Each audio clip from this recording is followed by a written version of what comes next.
Bonjour à toutes et tous et bienvenue dans ce nouveau podcast du pôle d'expertise patrimoniale de Cyrus Conseil, consacré cette fois aux enjeux et risques liés à la disqualification du présent d'usage.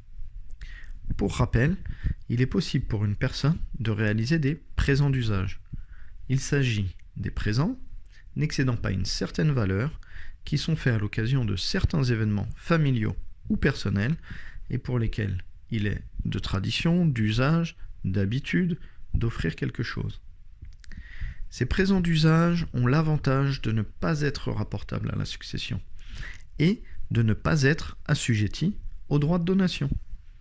Cette notion de cadeau, de présent d'usage, intéresse donc à la fois le centre des impôts dont vous dépendez, pour des raisons de contentieux fiscaux et de règlement des droits, mais également votre cercle familial pour des raisons d'équité et de préservation de leurs réserves héréditaires.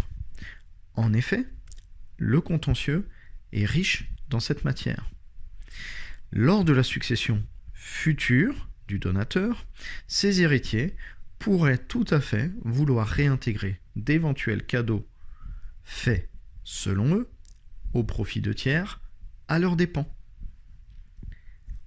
Ainsi, quels sont les points d'alerte et les risques à garder à l'esprit en matière de présent d'usage ?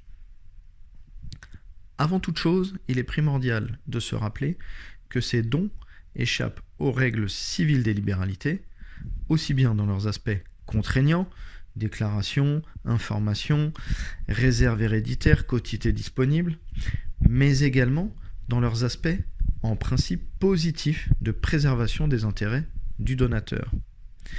En effet, et en tout état de cause, le présent d'usage sera toujours un acte irrévocable.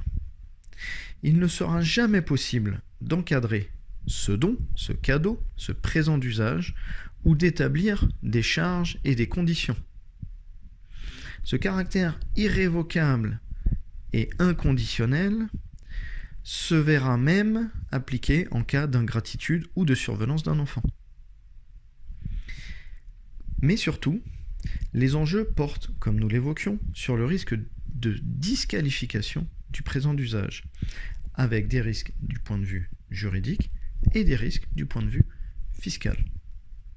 D'un point de vue juridique, la requalification en don emporterait la soumission aux règles du rapport civil et éventuellement de la réduction lors de l'ouverture de la succession. Dans ce cadre, un sujet apparaîtrait nécessairement concernant la revalorisation du bien donné.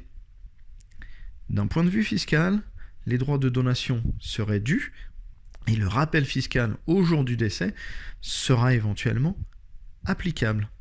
Cela dépendra de la date à laquelle aura été reconnu le don. Il est précisé que l'administration fiscale pourrait être tentée de considérer le décès comme l'événement révélant le don.